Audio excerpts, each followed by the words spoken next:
All right, so this part of the story, we are now at the place where I have packed my stuff up. It is like summer of 2005, and I made the decision to move back home.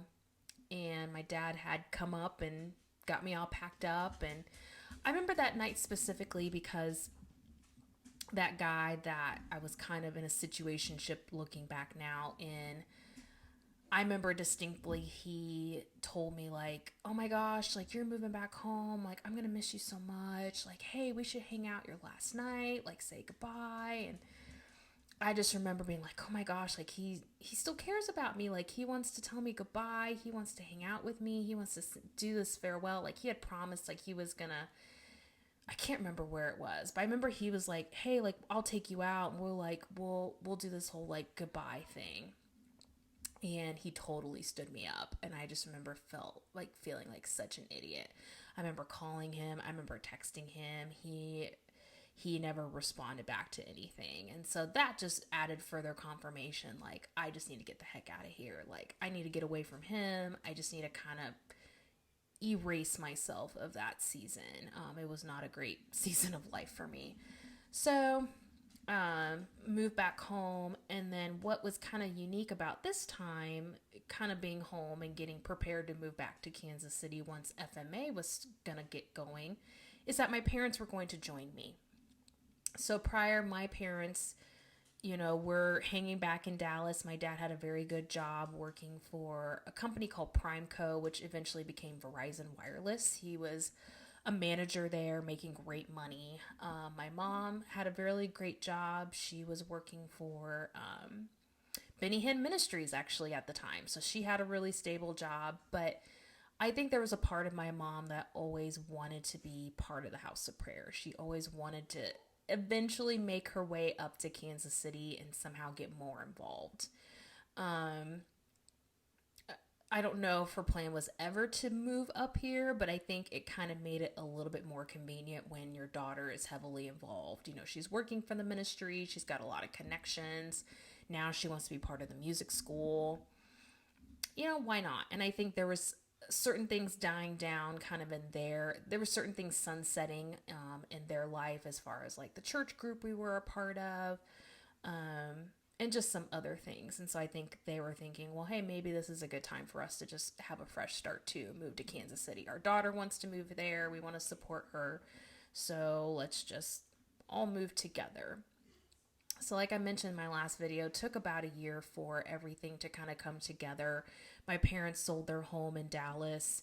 Um, you know, to that was the biggest thing because I wasn't working when I went back home. I was just kind of hanging around. They sold their house, made arrangements to pack up everything. We arrived here in the summer of 2006. Um, During that time, I can't remember if it was briefly before or shortly after I arrived, FMA was accepting auditions to receive their first class for that fall. So I remember I had gotten my application in right when I found out. I auditioned. It was kind of like any other music school audition, from what I recall. Like I had to select several pieces to kind of showcase my voice. I performed. What was unique, but it's not super unique to a charismatic evangelical world, is they prayed for you afterwards. You auditioned, and then they sat down and talked to you, and were like, "Hey, why do you want to be here? What's your vision?" I told them like, "Hey, I've always loved singing. I really want to be like a professional musician one day. That was kind of my dream." They prayed for me, they even prophesied. I think one person prophesied, like, I see you like performing on these big stages, in the future, and like God's got a really great future for you. And I just remember being really emotional. But I did not think I didn't get it. I was pretty sure that I had been accepted. But there's always in the back of your mind where you're like, what if they don't like me? And what if that was all a sham and they prophesied over me for nothing?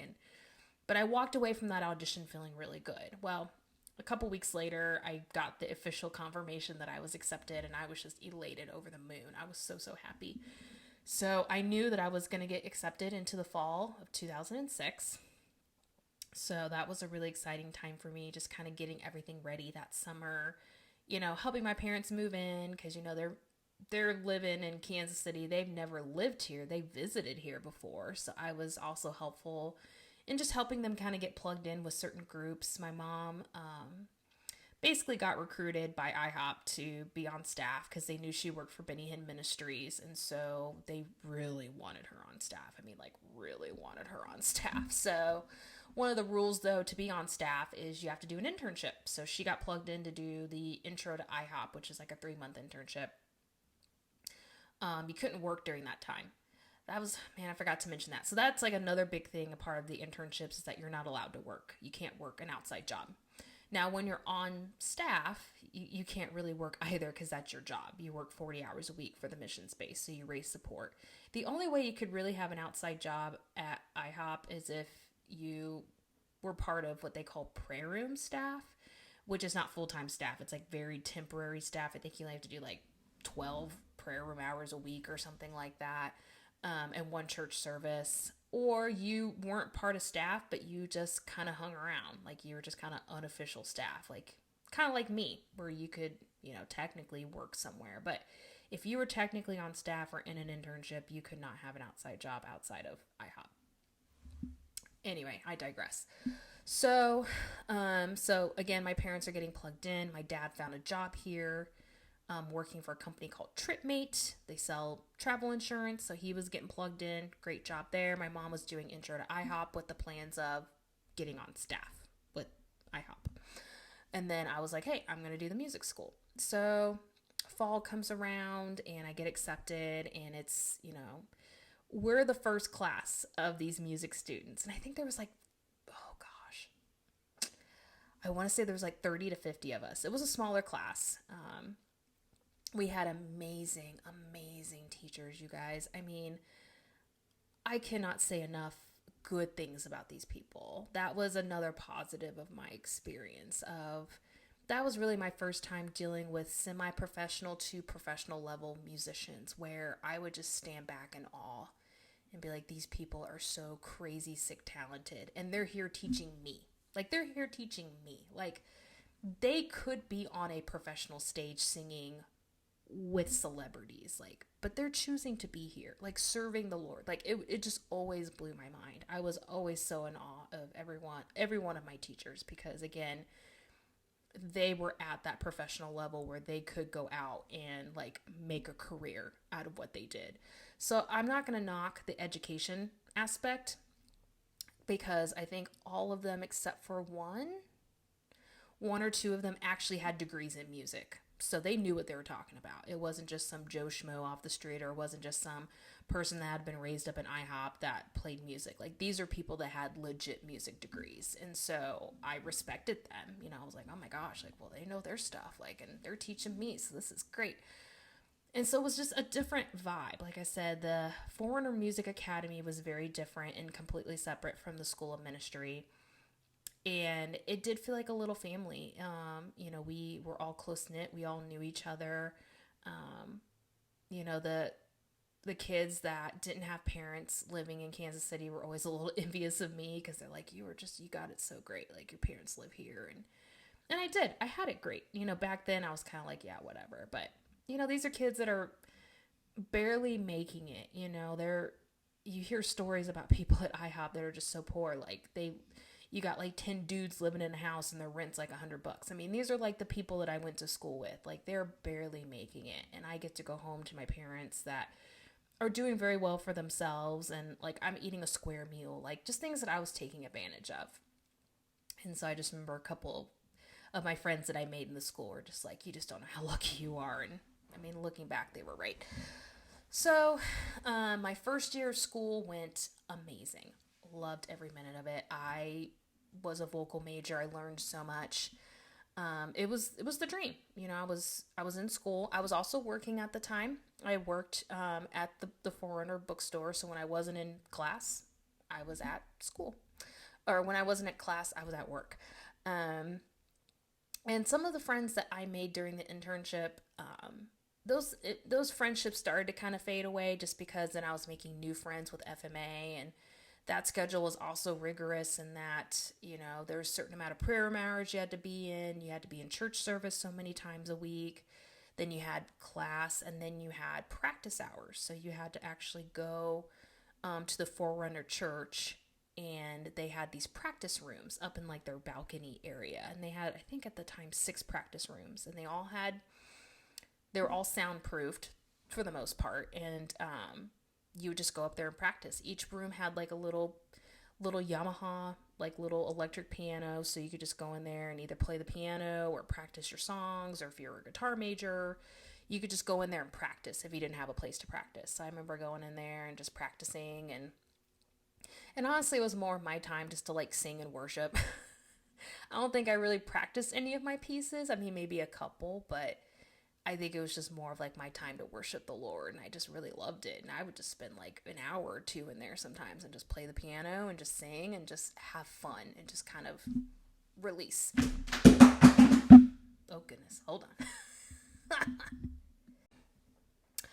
Okay, sorry about that mishap. Somehow the power cord got disconnected from the wall and it fell on the floor. So that's what you heard. So anyway, where I left off was just the quality of the educators there was just phenomenal.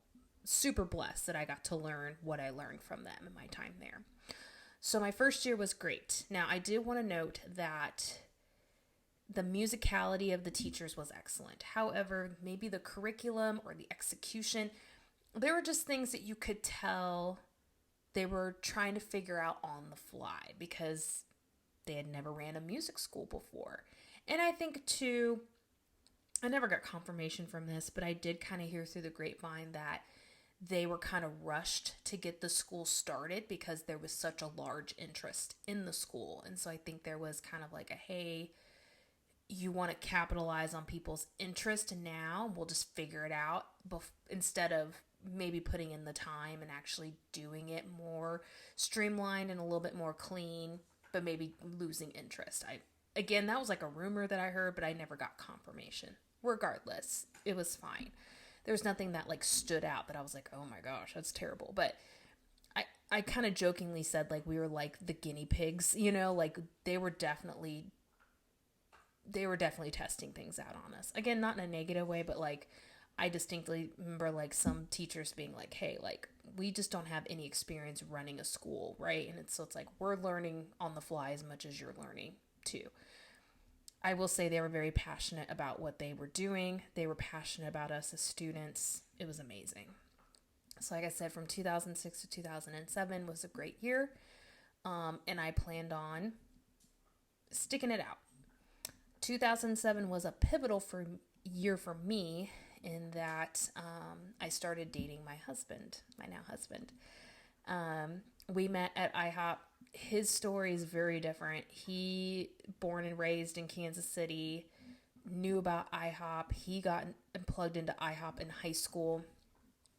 And, but his story is that because he got plugged in at IHOP, he kind of had a different way of getting involved. He never did an internship or anything like that, but just through a series of events, he got plugged in with some pretty significant people at the time of IHOP, and so they kind of got him involved in the community of people, and so one of the connections that he had got him a job at the bookstore, despite him not ever being on staff, him not even doing an internship. It was just like, hey, he's my friend, so I'm going to give him a job. So that's how I met my husband. So that was 2007 when we met, and we started dating. Well, I take that back. We met in 2006. We were friends for quite some time, but we started dating in 2007.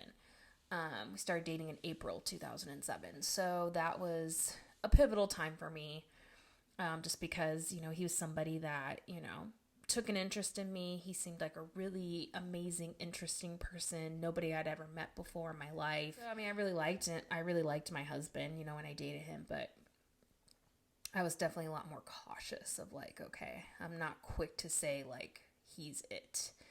And that's a very different mindset of how dating is at IHOP. And that could be a whole other video in and of itself, you guys. But, dating at IHOP is very quick. The typical standard is you're friends for a million years, like you're friends forever and a day. You date quickly because you're friends and you know everything about each other except for like, are you romantically compatible? You'll date for maybe 3 to 6 months and then you get married, and it's a very quick process. I was never ever supportive of that. I was like, whoa, people move really fast here. Like, that's not what I want. Like, I want to actually go through a proper dating process. I actually want to go through an engagement period. I actually want to be excited about getting married. Like, I want to have like the big wedding kind of thing. So I knew I didn't want to do that. And he was one of the few people that I met at the mission space that wanted the same thing. Like, hey, like, I actually want to go through the dating process. Like, I don't want to date and get married in 3 months. Like, let's actually get to know each other. Even though we had been friends for like several months before. You know, it's just different when you're friends with somebody versus you're dating them, right?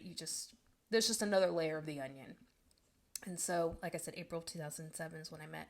So when I started dating my husband. And so that really changed everything for me in terms of, okay, what's my future look like here? Because at the time, he was going to community college, but his goal was to be a teacher. He was going to go from community college to university and then finish out his degree and then start teaching. So, I guess what I'm trying to say is that was a different plan. I planned on marrying a musician and we do this music thing together. I wasn't really planning on marrying a teacher. But God has other ways, right? God works in mysterious ways, everybody. Hallelujah, praise the Lord, pass the offering plate. We've had church. So God works mysteriously. So 2007 was a great year for me because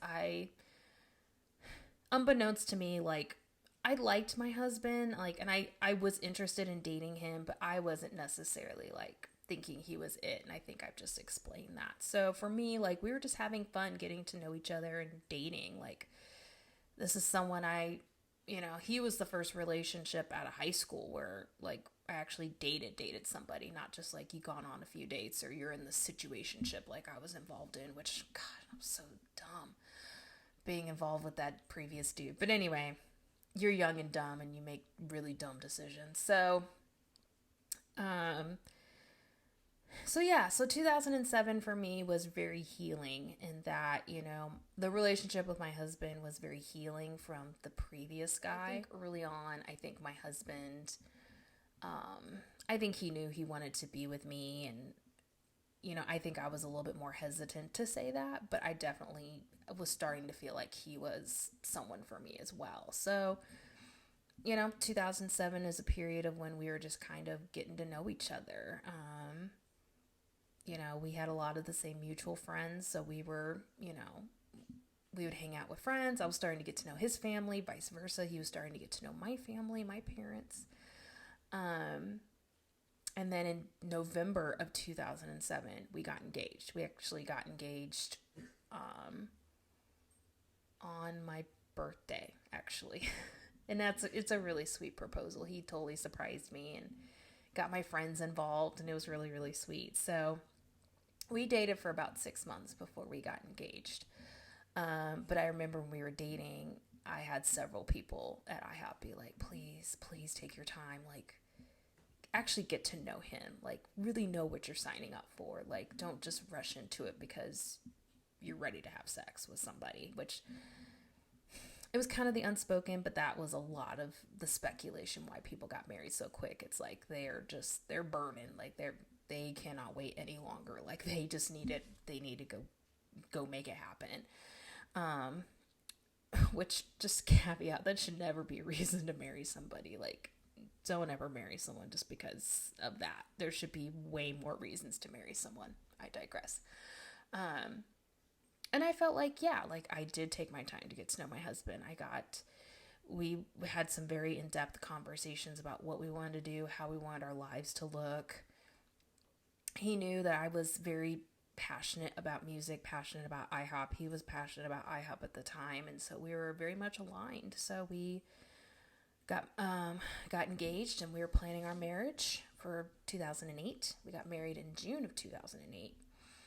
And really kind of leading up to that, once we got engaged, I think we both realized that, hey, we kind of need to leave the IHOP world. I think we realized that in order to raise a family, be financially stable, IHOP was not going to cut it. I think at the time, I was making maybe $6.50 an hour. Now, again, this is 2007, 2008. But even then, on that range, it was low. And he was making even less than that. We both lived at home. So we both just knew that we needed more money to support ourselves financially. And so I think that was kind of the catalyst to really kind of start separating ourselves from IHOP. It was never about anything like theological or anything like that. It was just like, we can't live off of like what they're giving us money wise. So I remember my husband was the first to leave the bookstore. He went and got a job at Sam's Club because his really good friend was a manager over there. And so he got him a job, and it was making like a couple of dollars more than what he was making at the bookstore. And then right before we got married, I landed a job at Target making $8 an hour. And that was like, I was so happy because it was $1.50 extra. Because like I said, I left the bookstore making $6.50 and I got $1.50 raise going to Target, which $8 now, people are like, what the heck? But back then that was probably like making like $15, $16 an hour now. Like it was a little bit more in line with the baseline. So I think that's when we made our transition right before we got married. But we still, like, even after we left the bookstore, we were still very connected to IHOP. I mean, even after we got married, we'd still go to the prayer room. We still had people very much involved in our lives, part of the prayer movement. Like, so even though we weren't working there, like, we were still very much connected. Now, we weren't going to church there anymore either because his family actually has a church that his parents pastor, and so we got more plugged into that. But we were still playing like IHOP songs. I mean, we still had people that we knew that went to IHOP. Like I said, we were still going to IHOP, so it wasn't too far off. And then pretty much right after I got married, I decided not to renew my education with IHOP, and a couple of reasons for that. One is that the primary reason really is cost. I could not afford to take on the educational burden on my own. My parents made it pretty clear that, once I got married, if I wanted to continue my education, I would have to pay for it. And even though FMA was a small private school, it was very expensive. And so I just didn't have the financial means. And I didn't qualify for student loans because it's not an accredited school. So I just knew like I couldn't continue my education, as much as it really hurt me because I really did like learning there. I just knew I couldn't afford it financially. And then the other thing too is that once I kind of realized that there was a bigger world outside of IHOP, outside of being a professional singer, musician, outside of the IHOP bubble, which thank God my husband was like, your world doesn't have to be here. Like IHOP is great, but like there's such a big world out there. And he was the one that really encouraged me to get a better paying job. He's the one that encouraged me to ultimately go back to school and get my degree in HR. Like he's like, you've got the brains. Like you are smart. Like you need to go to college. Like what are you doing? Like you've got the brains to go get a college education. Like do something, right? That sounds kind of mean, but he was just kind of like, you're smart. Like you can do this. So he was kind of like saying, hey, there's a world outside of IHOP. Like, and I think you can make it. And you've got skills outside of just being a singer. And I was kind of starting to see that world too, because again, he was in community college. By the time we got engaged, he was in university. He was in a 4-year college. And so I was just starting to see more of like what the world looked like outside of IHOP. And it intrigued me. And at the very least, I knew I needed to go make more money, especially if we wanted to have kids and start a life together. So that was really kind of what caused us to leave. But in the next part, I'll kind of talk a little bit more about when I started separating myself theologically from IHOP and kind of where I'm at today and kind of what I think about all that's going on. So we're getting close. All right, on to the next part. I'll see you soon.